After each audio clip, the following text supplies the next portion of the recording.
Le Doubs, 1 an après. 1 an déjà, diront Michel et Léon, au cours de cette visite en forme de pèlerinage.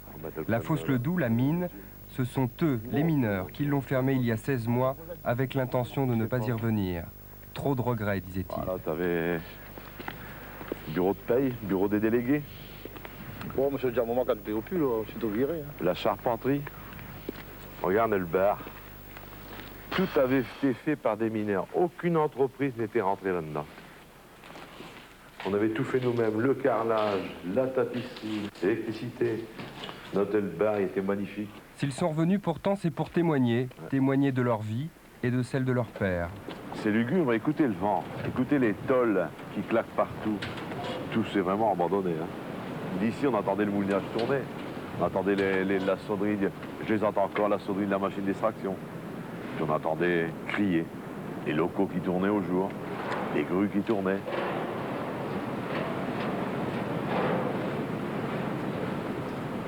À l'aube de 91, le charbon français est très officiellement condamné.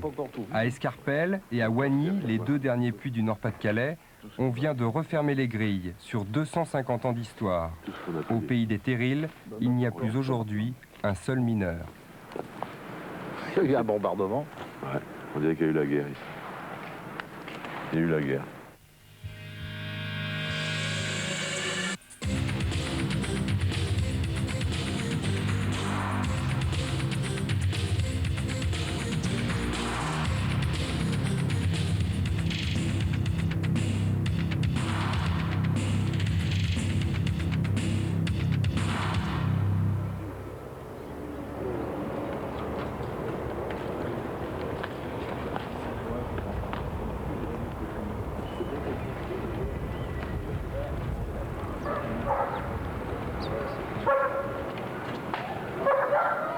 Macou, la cité minière. Pendant plus de 80 ans, sa vie a été rythmée par le travail de la fosse. Les hommes partaient tôt le matin et jusque tard le soir, la lumière de leurs phares éclairait encore le bitume de ces rues. Les wagonnets et aussi un certain accent polonais témoignent encore de ce temps où le charbon était roi et où des générations d'immigrés sont venus chercher ici le travail qu'ils n'avaient plus chez eux, en Pologne, en Italie, en Espagne et plus tard au Maghreb. Passé l'euphorie minière, les jeunes sont partis. Macou est devenue la cité des pensionnés et des veuves après avoir été celle du travail. Héritage de la mine, un taux de chômage qui dépasse les 20% et une certaine nostalgie, de celle que l'on ravive avec quelques photos et la mémoire de longues journées passées sur le carreau de la fosse. Agnès y était lavandière. Salut. Bon, ça, en train de faire le café du matin. Voilà la petite cafetière, les tasses. Ça, c'est mon petit coin où je plaçais tous les toiles bleues. J'avais tout sous la main. La mine, c'est une période que vous regrettez maintenant? Oui, j'aurais bien voulu que ça continue. C'était bien, c'était... Il y avait... C'était vivant, c'était même dans la cité, même dans les rues. Dans la rue, les gens passent, c'est calme, c'est mort. Maintenant, on n'entend plus rien, il n'y a plus de vie, tout est terminé. Alors que, comme ça, il y avait encore un... C'était bien. Il y avait de la vie. Il y avait de la vie, oui.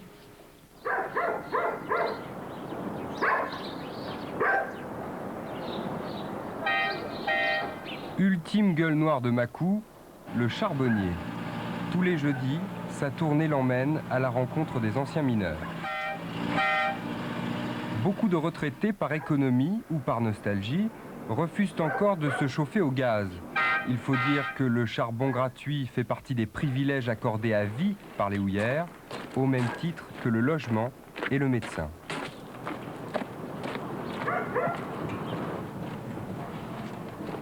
Ce matin, le Bougna livre l'amicale des boulistes, le rendez-vous des pensionnés.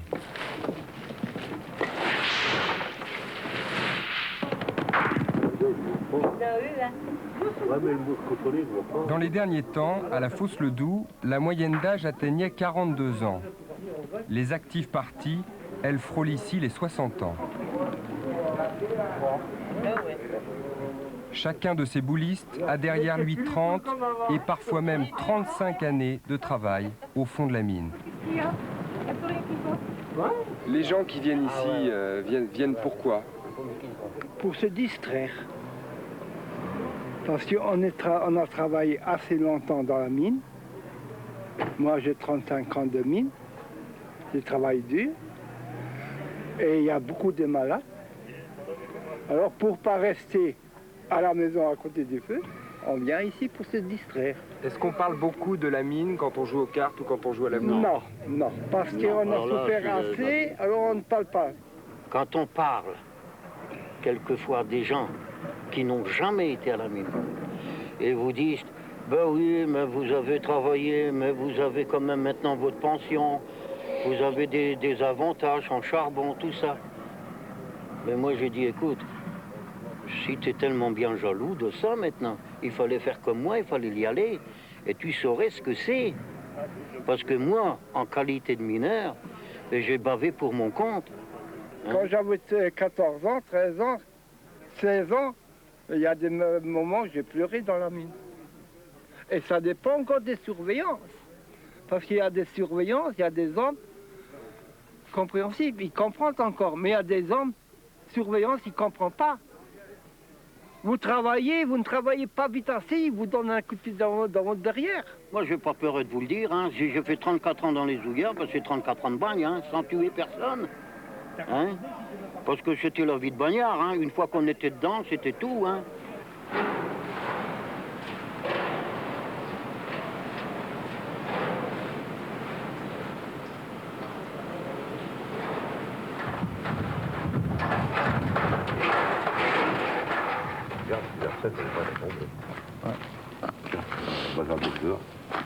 Puis numéro 2, Léon. Il faut admettre que c'est un métier quand même qui est dangereux, mais avec des risques calculés. L'ouvrier mineur, c'est ce qu'on dit, il sait travailler. Hein. Sans quoi... Puis la mort, ça arrive chez l'accident le plus grave, comme on dit. Ouais. Mais disons, des accidents, il y en a eu. Énormément. Des jambes cassées, des bras, ça serait peur. C'était le lot commun? Ouais, les mains. Les mains, les doigts surtout. Les doigts surtout. On travaille avec la ferraille à la fin. Ouais. Donc c'est normal que ça coince. Il faut admettre avec le soutènement qu'on avait quand même, on avait des terrains qui étaient meilleurs que... Mais ce qu'on ne voit pas non plus, c'est que c'est à l'intérieur, le silicose, ça arrive après. Ouais. Ça c'est pas palpable, on ne peut pas dire que le mec en a eu une mort, c'est mis après.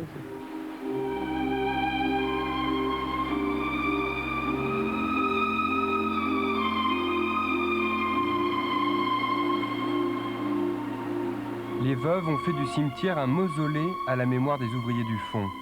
Le seul d'ailleurs, puisque curieusement, pour une ville où l'empreinte charbonnière est si forte, il n'existe ici aucune plaque, aucun monument dédié aux mineurs tombés pour la fosse.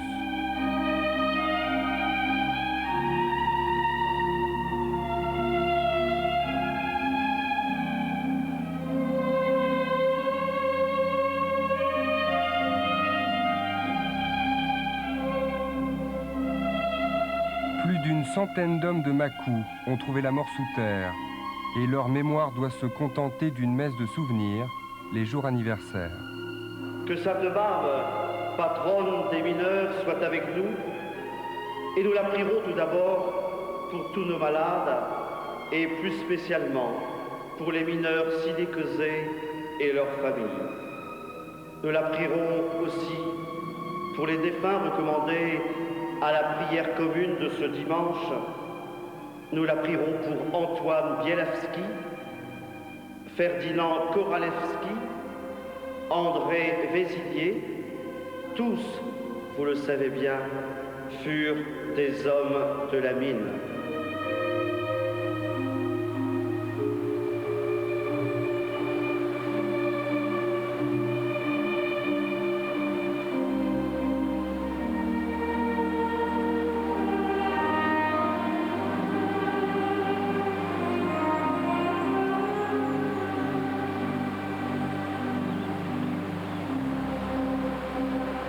Mon mari est mort de la silicose. Il était à 100% de silicose. Ouais. Il était silicosé. Il est tombé vraiment malade en 70. On savait depuis longtemps qu'il avait de la silicose, mais son taux a augmenté petit à petit. Et à partir de 70, vraiment, il souffrait beaucoup. Quand on a un mari qui a de la silicose, quand un homme sait qu'il a de la silicose, il sait qu'il est condamné? Ah, il le sait, oui. À 62 ans, Guy est condamné à une assistance respiratoire à vie. Ce fil remplace les poumons qu'il n'a plus, des poumons brûlés, anéantis par la silice, la poussière du fond. Guy est silicosé au taux le plus grave, et cette machine, c'est l'héritage de 29 ans de mine. J'ai 100% de silicose, donc je dois prendre 16 heures par jour d'oxygène, quoi. On appelle ça un extracteur, il donne 80% d'air ambiant, et puis c'est de l'air purifié. Ça veut dire que vous êtes relié 16 heures par jour à une machine? Oui. Alors, je le prends pendant mon sommeil, et puis quand je lis le journal, quand j'épluche des légumes, quand je regarde la télévision, quand je suis presque inactif, quoi. Si vous ne preniez pas cet oxygène, qu'est-ce qui se passerait? J'aurais trop de gaz carbonique dans le sang, et puis j'étouffe. Quand est-ce que vous sentez particulièrement que vous avez la silicose, que vous avez 100% de silicose? Quand je marche, quand je fais un petit effort, quoi. Le moindre effort, je suis essoufflé. Là, je sors de l'hôpital, bon, je suis mieux. Mais seulement depuis juin jusqu'à une quinzaine de jours, bon, je me traînais plutôt que je marchais, quoi. 7-8 mètres, et puis c'est tout, hein, c'est pas... Monter l'escalier, il fallait m'arrêter 3 fois. Et puis m'asseoir sur le bord du lit avant de me coucher encore. Et quand ça vous prend, ça m'arrive encore assez souvent, tous les 2-3 mois, quand vraiment ça me prend, je dors assis sur une chaise, et puis je mets un coussin sur la table, et puis je dors comme ça. Je peux pas me coucher.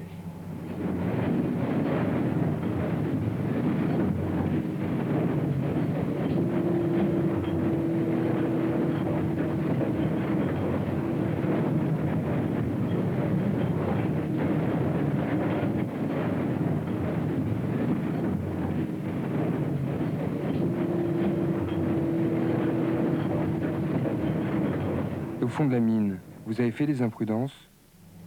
Oui, oui. Toujours la même chose, c'est pour... c'était quand même calculé, hein, parce que je n'ai jamais eu d'accident. Mais je veux dire, je n'ai pas toujours travaillé dans les règles. Il faut gagner un peu plus. En quoi c'est difficile d'avoir eu un mari mineur?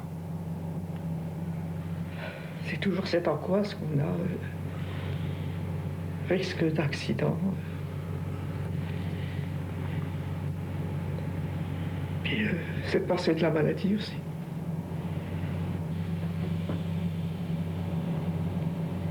Qu'est-ce qui est difficile, madame?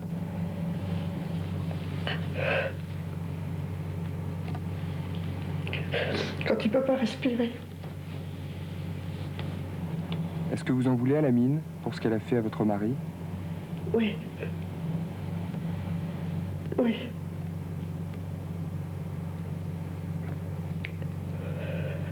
Parce que je pense qu'il doit plus faire autre chose que ça.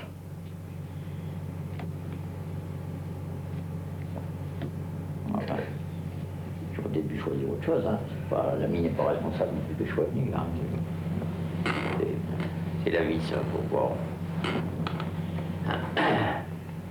Maintenant, il ne faut pas voir toujours tout noir. Il y a pire que moi encore. Il y a des gens qui souffrent avec moins de silicose que j'ai. Hein. Moi, je connais des gens avec 60%, ils sont malheureux. Moi, j'avais 75%, je faisais encore la planche à voile. Bon, le docteur m'a dit que vous êtes fou. Mais c'est ma vie comme ça. C'est pas prendre des risques. C'est espérer dans la vie encore. Je n'ai pas envie de mourir maintenant, j'ai le temps.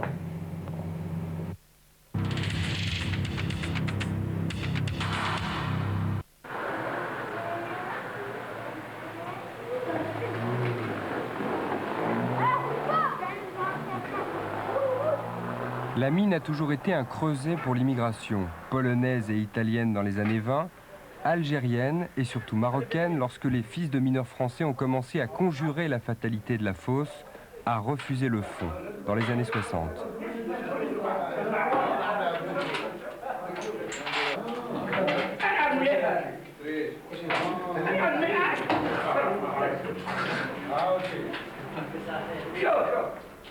Ces dernières années, la moitié des hommes du fond étaient des Marocains. Aujourd'hui, pensionnés comme les autres, certains ont choisi de rester.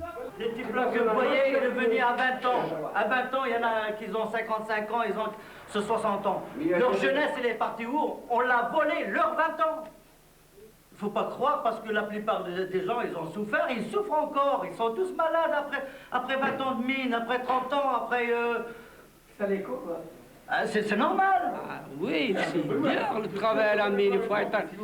Il faut être capable de travailler à la mine. Tu sais, tout le travail qu'il y a à la mine, c'est dur.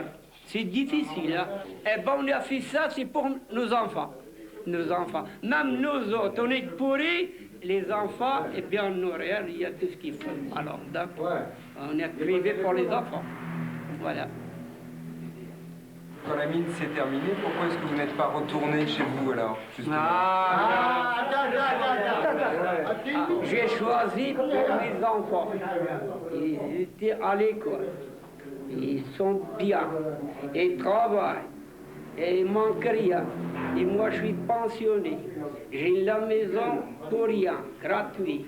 Et je paye rien. Et tout ça, donc je suis... Et le médecin t'a oublié? Très bien.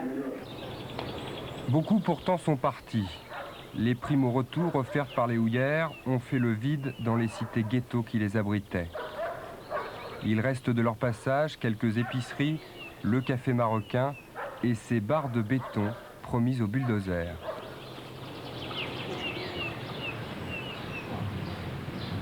Ces 10 dernières années, d'une manière générale, avec l'agonie puis la mort de la mine, la ville a perdu 2400 habitants, le 5e de sa population. Ici se croisaient tous les jours près de 800 personnes, ouvriers du fond ou personnel de jour. Dans les années fastes, lors de la reconstruction du pays en 1945, ils ont été près de 2000 à travailler sur le site Ledoux. Où est-ce qu'on se trouve ici? Lavabo. On se trouve dans la salle des pendus, lavabo des ouvriers. Lavabo des ouvriers. C'est triste. Il n'y a plus un paquet, hein? Il n'y a plus un panier. Ah si. Comment ça marche? C'est-à-dire que les gens, ils avaient leur chaîne. Pour ça, on met les habits, parce qu'au fond, il fait humide. Donc, les gens, quand ils remontaient du fond, ils enlevaient les vêtements propres qu'ils avaient chez eux, s'habillaient en toile bleue. Ils faisaient le contraire quand ils remontaient. Et la chaîne était montée en haut. Bon, d'une part, ça évitait les vols, parce qu'ils avaient des cadenas. Et quand leur toile bleue était accrochée en haut, on impulsait de l'air chaud. Donc les vêtements étaient plus ou moins séchés, ils étaient secs pour le lendemain. Moi j'ai la chair de poule ici. Puis on entend des bruits, on entend le vent. Je suis pas bien du tout.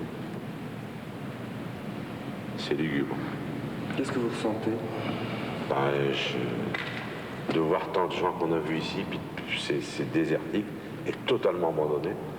Je sais pas, en un temps, il y a trop de choses qui sont passées. Moi. Puis tout le monde est dispersé. Hein. Il y a eu reconversion, il y a eu CCFC, il y a eu pré-retraité. On m'avait dit que c'était pas beau à revoir. On me l'avait dit. Je découvre que c'est pour ça que je voulais pas revenir, parce qu'on n'en a pas laissé des années ici. Puis qu'on a aimé son travail, c'est tout. L'amour du métier est une constante dans le discours des anciens du fond. Stanis aurait pourtant de bonnes raisons d'en vouloir à la mine. Silicosé à 100%, il survit grâce à des bonbonnes d'oxygène auxquelles il est attaché 24 heures sur 24 depuis bientôt 5 ans.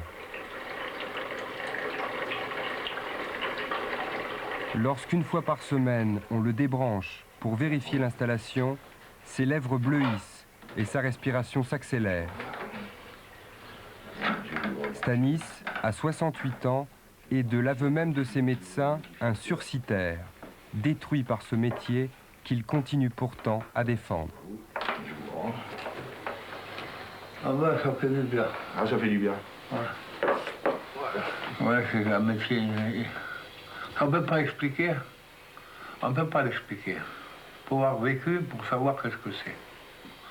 Parce que c'est un mineur.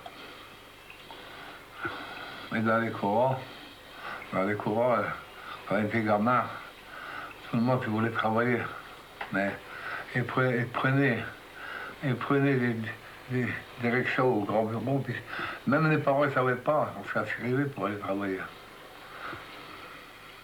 Vous êtes fier d'avoir été mineur? Ah ouais, j'étais fier, je suis fier.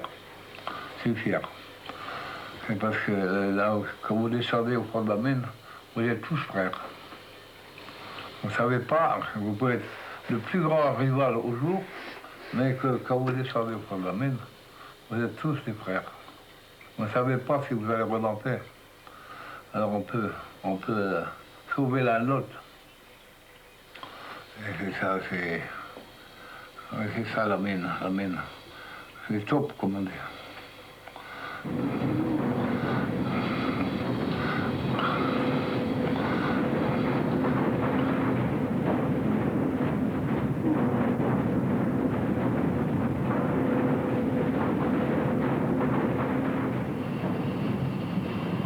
Aujourd'hui, la page est tournée sur les taupes et sur leurs fosses. La mairie parle tourisme et loisirs et elle a installé sur les marécages d'un ancien puits minier cette base nautique à 2 pas de Macou.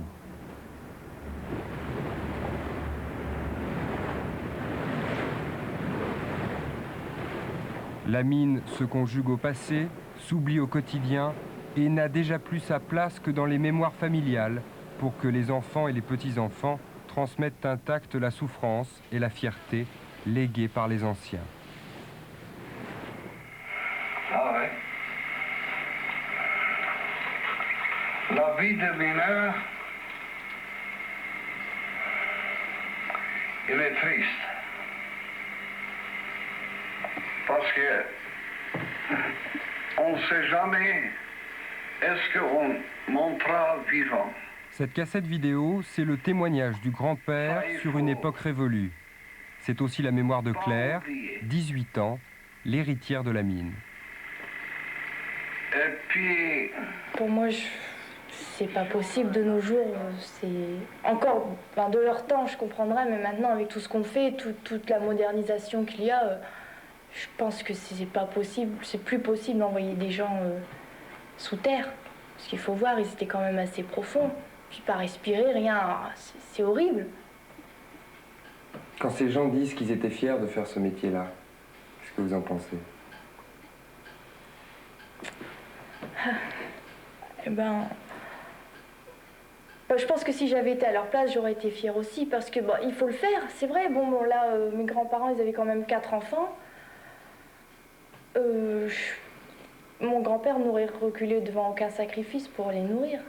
Donc je pense que j'aurais fait la même chose, même si j'avais dû être enfermée dans un trou et à gratter, j'aurais fait. Vous auriez été fier d'avoir été mineur et oui. Vous êtes fier qu'ils aient été mineurs? Ah oui. Pourquoi? Je sais pas trop en fait. Parce que pour moi c'est extraordinaire quoi. Enfin, c'est inhumain, mais c'est ouais. extraordinaire. Ouais. Oui, voilà.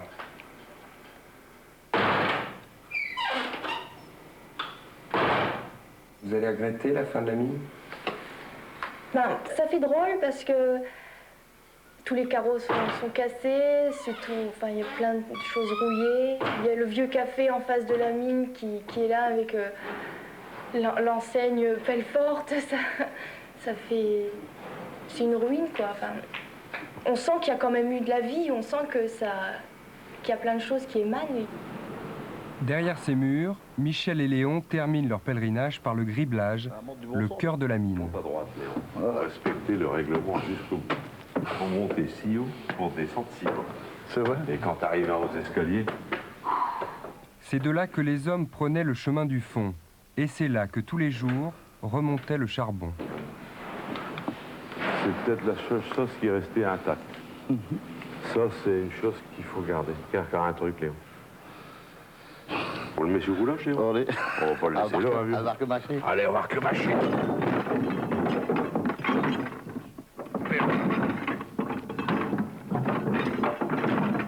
Ah, il roule. Allez, matériel. Et ça marche. La mine est morte. Les fosses ont été remblayées et bétonnées. À 800 mètres sous ces ruines, les anciennes galeries se sont emplies d'eau. Le Nord tire un trait sur un métier qui l'a fait vivre et prospérer pendant 2 siècles. La mine bascule dans l'histoire. Les mineurs voudraient qu'elle ne sombre pas dans l'oubli.